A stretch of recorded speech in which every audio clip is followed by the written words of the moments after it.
15 আগষ্টৰ নিশা যি দুৰ্বৃত্তই ইয়াত আমাৰ জনজাতি জিৰণি চৰাৰ চৌহদত আহি ছাত্ৰাবাসৰ যিখিনি ল'ৰাক মাৰধৰ কৰিছিলে তাৰ প্ৰতিবাদত আমি FIR দিছোঁ আৰু জিলা আয়ুক্ত আৰু জ্যেষ্ঠ আৰক্ষী অধীক্ষক মহোদয় 17 তাৰিখে মেমৰেণ্ডামো দিছিলোঁ।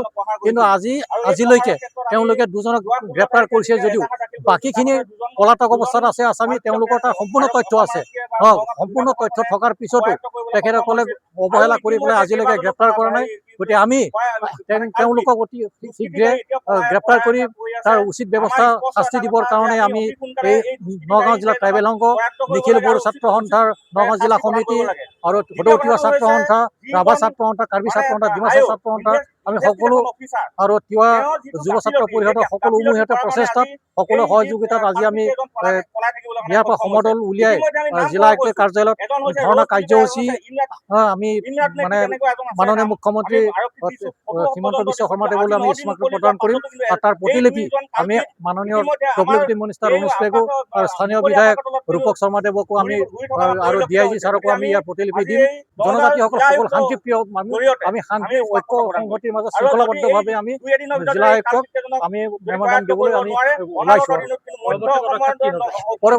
আমি চাই লওঁ যদি ইয়াৰ ভিতৰত যদি তেওঁলোকে কাল্পিকসকল তেওঁলোকৰ হাতত সম্পূৰ্ণ তথ্য আছে। আজি আয়োজনে হাতত বা পুলিচ প্ৰশাসনৰ হাতত সম্পূৰ্ণ তথ্য আছে।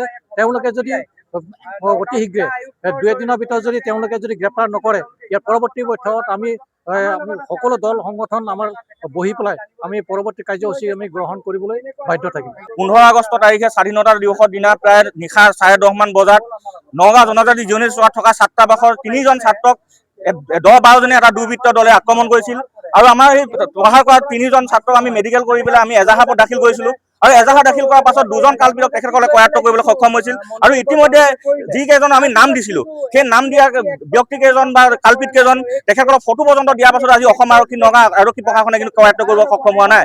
গতিকে আমি দাবী জনাইছোঁ যে অতি সোনকালে যি কাল্পিতকেইজন আছে সেই কাল্পিতকেইজনক কৰায়ত্ব কৰিব লাগে আৰু উচিত তদন্ত কৰি তেখেতক শাস্তি প্ৰদান কৰিব লাগে। দ্বিতীয় কথাটো হৈছে যিজন ইনভেষ্টিগেশ্যন অফিচাৰ তুলসী বৰা, তেওঁ যি ইনভেষ্টিগেশ্যন যেনেধৰণে চলাব লাগিছিল আজিলৈকে আচলতে তেনেধৰণে চলোৱা নাই। আজি 9টা দিন পাৰ হৈ গ'ল, এই মুকলি আকাশৰ তলত তেখেতসকলে আজি মুক্ত বিচৰণ হৈ কৰি আছে। গতিকে আমি যিজন ৰ'জ বুলি কোৱা এজন মুছলিম সম্প্ৰদায়ৰ যুৱক আৰু এজন ইমৰাট নে কি তেনেকুৱা আমি নাম শুনিছোঁ, তেখেতৰ নাম আমি ফটো সহ দিছোঁ। গতিকে এই 2জন বিশেষ এই 2জন কাল্পিতক অতি সোনকালে কৰায়ত্ব কৰিব লাগে আৰু আমি অসমৰ মাননীয় মুখ্যমন্ত্ৰীৰ হস্তক্ষেপত এই গোটেই তদন্তটো আমি কৰিবৰ কাৰণে বিচাৰিছোঁ আৰু যিজন ইনভেষ্টিগেশ্যন অফিচাৰ আছে তেওঁক আমি বদলি কৰিবৰ কাৰণে দাবী জনাইছোঁ। আমি পৰৱৰ্তী আমি সময়সীমা বান্ধি দিছোঁ। এই সময়সীমাৰ ভিতৰত যদি তেখেতসকলে এই কাল্পিতকেইজনক কৰায়ত্ব কৰিব নোৱাৰে তেতিয়াহ'লে কিন্তু অসমৰ প্ৰান্তে কিন্তু মানে আন্দোলন হ'ব। তাৰিখে যিটো নেকি আমাৰ স্বাধীনতা দিৱসত আমাৰ এই ছাত্ৰসকল ইয়াতে আছিলে। বাহিৰৰ পৰা কেইজনমান দুৰ্বৃত্ত আহি কেনে আমাৰ ছাত্ৰসকলক আহি কেনে বিভিন্ন ধৰণৰ বাক্য আমি কোৱা দেখিবলৈ পাইছোঁ। তেওঁলোকে প্ৰথমতে আহি কেনে ট্ৰাইবেলসকলক ইটিকিং কৰিছে, টাৰ্গেটিং কৰিছে। ট্ৰাইবেলসকল গাহৰি খোৱা বিভিন্ন ধৰণৰ তেওঁলোকৰ বাক্য আমি শুনিবলৈ পাইছোঁ। গতিকে আমাৰ ছাত্ৰসকলক তেওঁলোকে আহি কেনে প্ৰহাৰ কৰা আমি দেখিবলৈ পাইছোঁ। আপোনালোকে হয়তো এই বিষয়ত অৱগত। তেওঁলোকক আহি কেনে তেওঁলোকক মাৰিছে।